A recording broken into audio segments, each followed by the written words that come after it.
dit, avant de parler, il faut tourner la langue combien de fois? 7 fois. Alléluia. Regarde maintenant, fais cet exercice. Tourne ta langue 7 fois. Est-ce que tu vas arriver à parler? Non. Alléluia. Tu fais seulement cet exercice de tourner ta langue 7 fois. Non, tu ne vas jamais arriver à parler. Alléluia.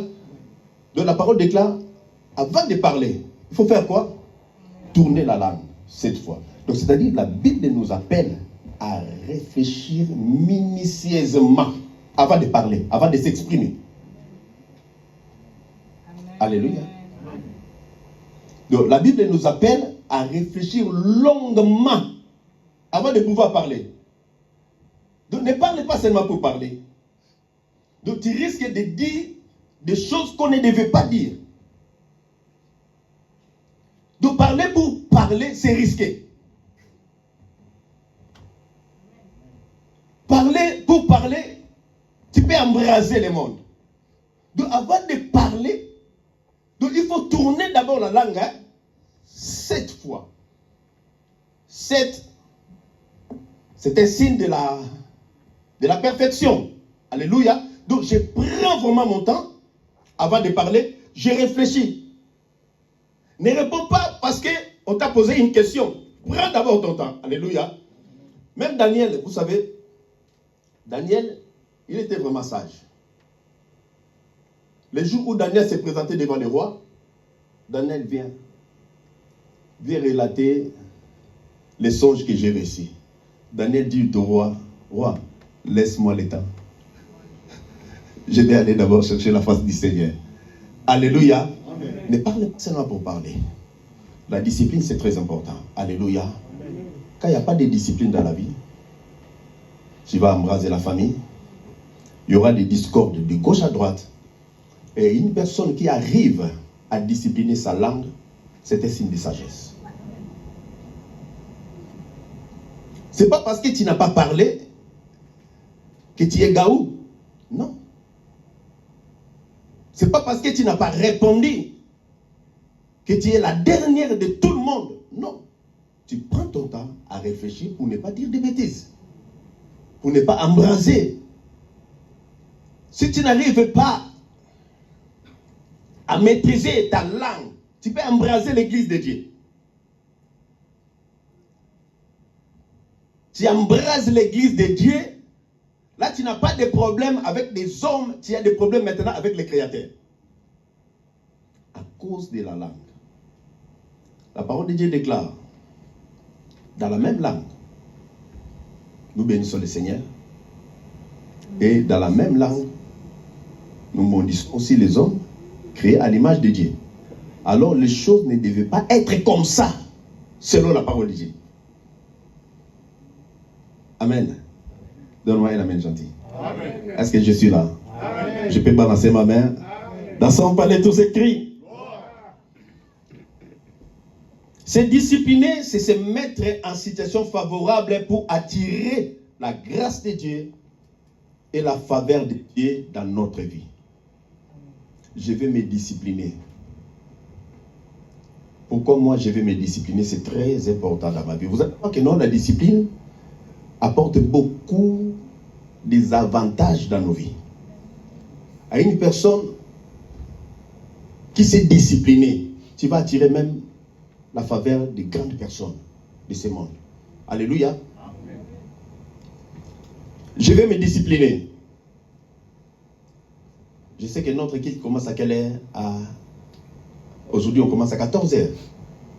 Alléluia. Amen. Comment je vais faire? Tous les dimanches, on commence à 14h. Le mercredi à 18h. Donc, je vais me discipliner.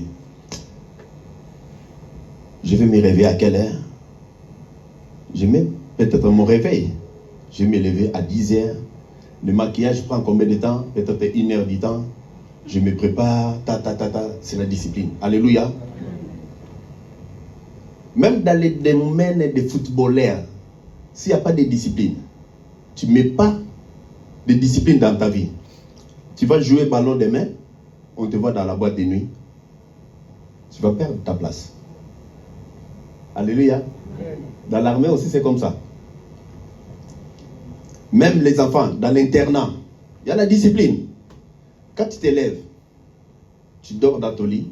Quand tu vas t'élever, tu vas laisser ton lit. Qui va faire ton lit à ta place? Donc c'est à toi-même d'arranger bien ton lit. Alléluia. C'est pourquoi la discipline aussi au sein de la maison, c'est très important. Quand les enfants s'élèvent, tu apprends ton enfant à devenir comme toi. Oh. Est-ce que je suis là? Amen. Donne-moi un amen gentil. Amen. Donc c'est-à-dire, si toi-même tu es bien,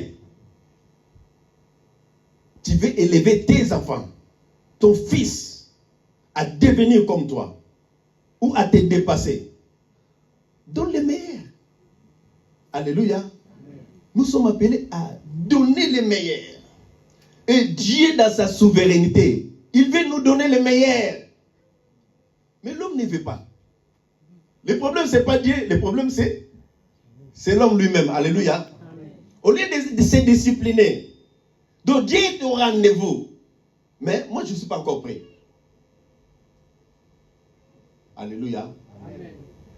Se discipliner, c'est se mettre en situation favorable pour attirer la grâce et attirer la faveur de Dieu. Alléluia. Amen.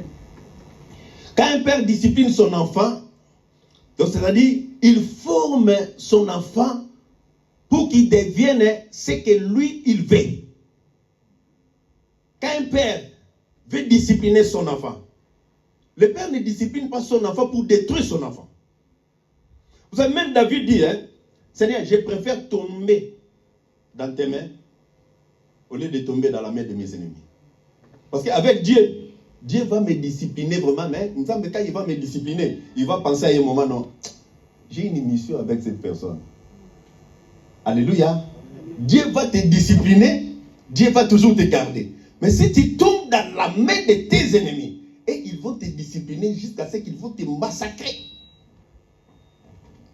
Il y a un monde David à l'objet, mieux vaut na koya na maboko nzambe que na koya na maboko batamukri. Alléluia. Parce que les gens de ce monde, ils ne te laisseront jamais cadeau. Mais tu tombes dans la main de Dieu, Dieu va penser que non, c'est mon fils. Il a encore des choses à faire. C'est ma fille. Elle a encore des choses à accomplir encore sur la terre. Dieu, des fois, discipline aussi ses enfants. Alléluia. Amen. C'est pourquoi je dis, quand un père discipline son fils ou sa fille, il les forme pour qu'il devienne ce qu'il veut qu'il soit dans les jours à venir. C'est pourquoi je dis, la discipline, c'est quoi? C'est la formation qu'un père donne à ses enfants. C'est la formation qu'une mère aussi donne à sa fille. La fille commence à prendre déjà de l'âge. La maman, qu'est-ce que nous devons faire? Je vais discipliner maintenant ma fille. Il faut mettre des barrières ici. Il ne faut pas brûler les feux. Là-bas, il y a un danger. Alléluia. Vous allez voir ça même dans les documentaires. Vous allez voir que non, même Lyon, comment on discipline là-bas. Avec là-bas, c'est un danger. Notre territoire, ça reste ici. Il ne faut pas franchir, aller de l'autre côté. Alléluia. Amen. La discipline, c'est très, très, très important. Tout à l'heure, nous allons voir tout ce que la discipline apporte dans la vie des gens, dans la vie des enfants de Dieu. Alléluia. Amen. Nous allons prendre vite fait Hébreux chapitre 12, dans le verset 11.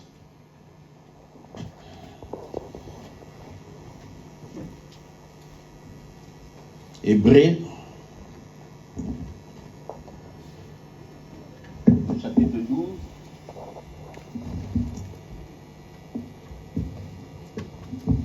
Il est vrai que tout châtiment semble d'abord un sujet de tristesse et non de joie, mais il produit plus tard pour ceux qui ont été ainsi exercés un fruit paisible de justice. Alléluia. Amen. Les châtiments